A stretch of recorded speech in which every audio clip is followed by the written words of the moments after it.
भारतीय जनसंघ के तत्कालीन राष्ट्रीय अध्यक्ष आचार्य रघुवीर ने एक संकल्प लिया था। 1962 में रोड एक्सीडेंट में उनका देहांत हो गया था और देवा प्रसाद घोष जब जनसंघ के अध्यक्ष बने थे तो उन्होंने भी यही संकल्प लिया था। और देवा प्रसाद घोष के बाद जब 64-65 में भारतीय जनसंघ के अध्यक्ष बने थे बक्सराज व्यास, तो बक्सराज व्यास ने भी तीनों अध्यक्षों ने संकल्प लिया था कि जब हम कभी सत्ता में आएंगे, जनसंघ ने सोचा भी नहीं था कि हम सत्ता में आएंगे।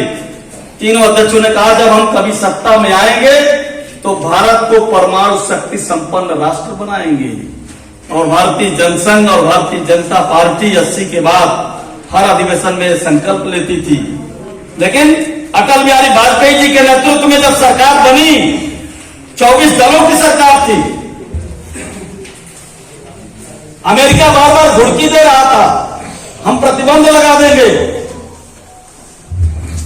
लेकिन आचार्य रघुवीर,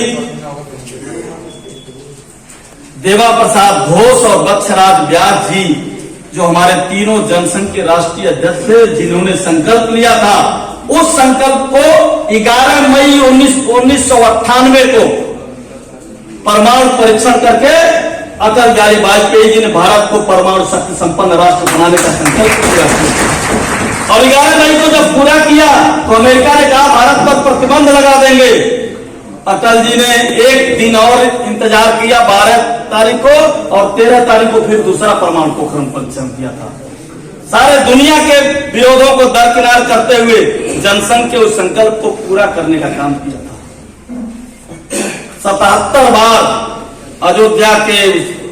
अयोध्या में प्रभु श्री राम का भव्य राम मंदिर बने, 77 बार लड़ाई लड़ी गई। बार बार भारतीय जनता पार्टी 25 सितंबर 1989 को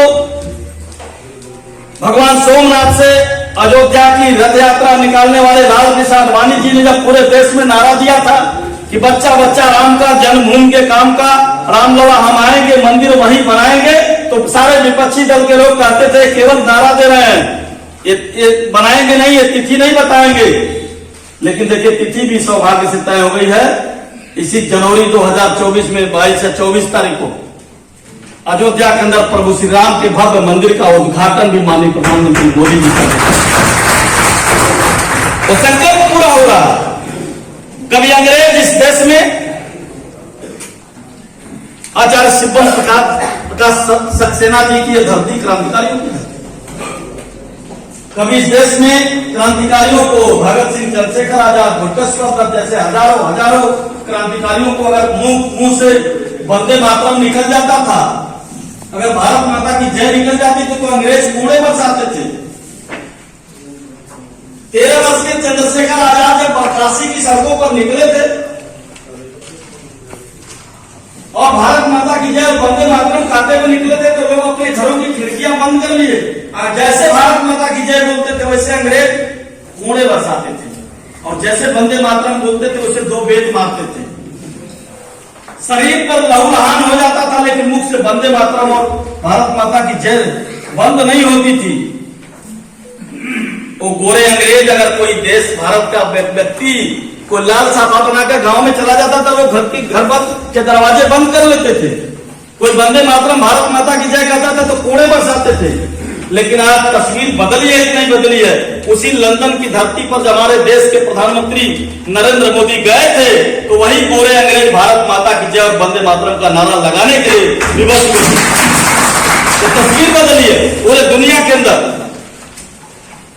पूरे दुनिया के शक्तिशाली राष्ट्रों की कतार में खड़ा करने का काम मोदी जी के नेतृत्व में हो रहा है।